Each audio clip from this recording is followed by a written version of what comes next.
ಅಕ್ರಮ ಆಸ್ತಿ ಗಳಿಕೆ ಪ್ರಕರಣಕ್ಕೆ ಸಂಬಂಧಪಟ್ಟಂತೆ ಶಶಿಕಲಾ ಪರಪ್ಪನ ಅಗ್ರಹಾರ ಜೈಲು ಸೇರುತ್ತಿದ್ದಂತೆ ತಮಿಳುನಾಡಿನ ಮುಖ್ಯಮಂತ್ರಿ ಪಟ್ಟಕ್ಕೇರೋಕೆ ತೀವ್ರ ಪೈಪೋಟಿ ನಡೆದಿದೆ. ಪನ್ನೀರ್ಸೆಲ್ವಂ ಹಾಗೂ ಎಡಪ್ಪಾಡಿ ಪಳನಿಸ್ವಾಮಿ ನಡುವೆ ಗದ್ದುಗೆಗೆ ಗುದ್ದಾಟ ನಡೀತಾ ಇದ್ದು ಚೆಂಡು ರಾಜ್ಯಪಾಲರ ಅಂಗಣ ತಲುಪಿದೆ. ಸಿಎಂ ಕುರ್ಚಿಗಾಗಿ ಪನ್ನೀರ್ಸೆಲ್ವಂ ಅಂಡ್ ಪಳನಿಸ್ವಾಮಿ ಫೈಟ್. ರಾಜ್ಯಪಾಲರನ್ನ ಭೇಟಿ ಮಾಡಿದ ಉಭಯ ನಾಯಕರು. ಯಾರಿಗೆ ಒಲಿಯುತ್ತೆ ಸರ್ಕಾರ ರಚನೆ ಮಾಡುವ ಅವಕಾಶ?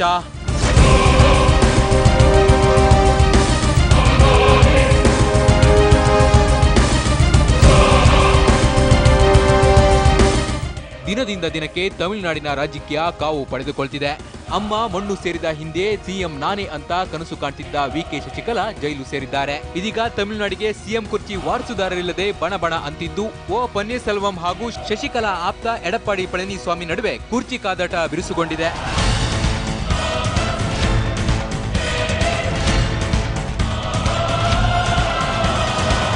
ಇತ್ತ ಶಶಿಕಲಾ ಕರ್ನಾಟಕದ ಪರಪ್ಪನ ಅಗ್ರಹಾರ ಜೈಲಿಗೆ ಎಂಟ್ರಿ ಹಾಕ್ತಿದ್ದಂತೆ ಅತ್ತ ತಮಿಳುನಾಡಿನಲ್ಲಿ ಪನ್ನೀರ್ಸೆಲ್ವಂ ಹಾಗೂ ಎಡಪ್ಪಾಡಿ ಪಳನಿಸ್ವಾಮಿ ರಾಜಭವನಕ್ಕೆ ಎಂಟ್ರಿ ಕೊಟ್ಟು ರಾಜ್ಯಪಾಲರನ್ನ ಭೇಟಿಯಾಗಿದ್ದಾರೆ.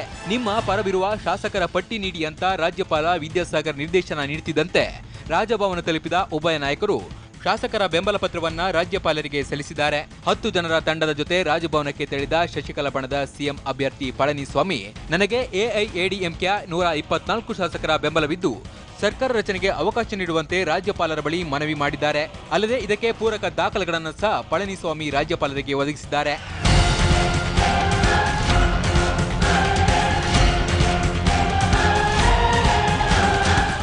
ಇನ್ನು ಪನ್ನೀರ್ಸೆಲ್ವಂ ಸಹ ಗವರ್ನರ್ ವಿದ್ಯಾಸಾಗರರನ್ನ ಭೇಟಿ ಮಾಡಿದ್ದು ರಾಜ್ಯಪಾಲರ ಜೊತೆ ಗಹನವಾದ ಚರ್ಚೆ ನಡೆಸಲಿದ್ದಾರೆ.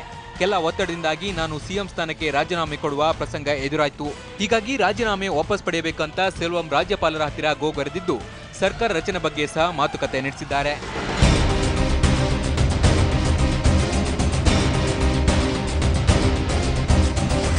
ಉಭಯ ನಾಯಕರು ಒಬ್ಬರ ಹಿಂದೊಬ್ಬರು ರಾಜ್ಯಪಾಲರನ್ನ ಭೇಟಿಯಾಗಿ ತಮ್ಮ ಸರ್ಕಾರ ರಚನೆಗೆ ಹಕ್ಕು ಮಂಡನೆ ಮಾಡಿದ್ದು ರಾಜ್ಯಪಾಲರು ಯಾರಿಗೆ ಸರ್ಕಾರ ರಚನೆಗೆ ಅವಕಾಶ ನೀಡ್ತಾರೆ ಅಂತ ಇಡೀ ತಮಿಳುನಾಡಿಗೆ ತಮಿಳುನಾಡೇ ಕಾದು ಕುಳಿತಿದೆ.